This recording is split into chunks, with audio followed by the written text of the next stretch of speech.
வாக்கு எண்ணிக்கை குறித்து தேமுதிக பொதுச் செயலாளர் பிரேமலதா விஜயகாந்த் உண்மைக்கு புறம்பான தகவல்களை கூறுகிறார் என விருதுநகர் எம்பி மாணிக்கம் தாக்கூர் குற்றம் சாட்டியுள்ளார்.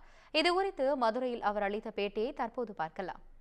தொடர்ந்து அவர்கள் எல்லாம் அந்த 8 அறிவிப்புகளும் 8லிருந்து 9 சுற்று அறிவிப்பையும் வேட்பாளரும் வேட்பாளருடைய ஏஜென்ட்டும் பார்த்து கொண்டிருந்தார்கள்.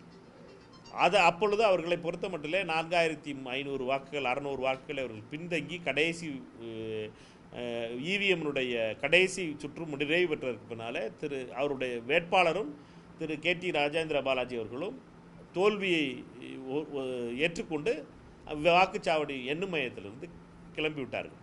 அப்பொழுது வரை அவர்கள் எந்த ஒரு அறிவிப்பையோ அல்லது எந்த ஒரு கோரிக்கையோ எந்த ஒரு எதிர்ப்பையும் செய்யவில்லை. ஏனென்றால் இதெல்லாம் வீடியோகிராஃப்டாக இருந்துச்சு. எல்லாருமே பார்த்துக்கிட்டு இருந்தோம். நாங்கள் ஆர்ஓ டேபிளில் இருந்த எல்லாருமே அதை பார்க்கலாம். வீடியோகிராஃப்டு எவிடன்சஸ் இருக்குது.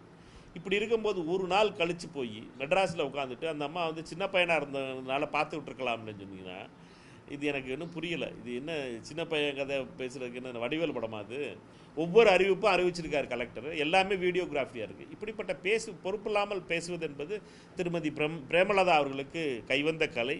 பொறுப்பில்லாத தனத்தையும் பொறுப்பில்லாத பேச்சையும் அவர் தொடர்கிறார். தயவுசெய்து இப்படிப்பட்ட பேச்சு எந்த சந்தேகம் இருந்தாலும் சரி அவர்கள் வழக்கு மன்றத்துக்கு செல்ல வேண்டும்.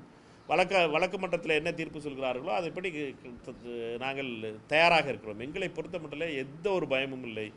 நாங்கள் விருதுநகர் தொகுதி மக்கள் அளித்த வாக்குகள் அடிப்படையில் வெற்றி பெற்ற வேட்பாளராக அறிவிக்கப்பட்டேன். அதனால் போய் நாடாளுமன்ற உறுப்பினர் என்ற பணியையும் தொடங்கி இருக்கிறோம்.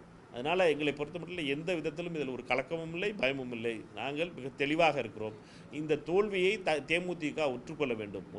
தேமுதிகவை பொறுத்த மட்டும் இந்த 3வது முறையாக தேமுதிக விருதுநகர் தொகுதியிலே தோல்வியுற்றிருக்கிறது என்பது உண்மை.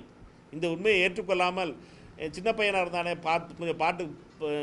கொஞ்சம் பார்த்து போட்டு கொடுங்க, இல்லை நாங்கள் டெம்போலாம் வச்சுருக்கோமே அதுக்காக இந்த கவுண்டமணி ஜோக்கெல்லாம் அடிச்சுக்கிட்டு இருந்தாலும் சரியாக இருக்காது.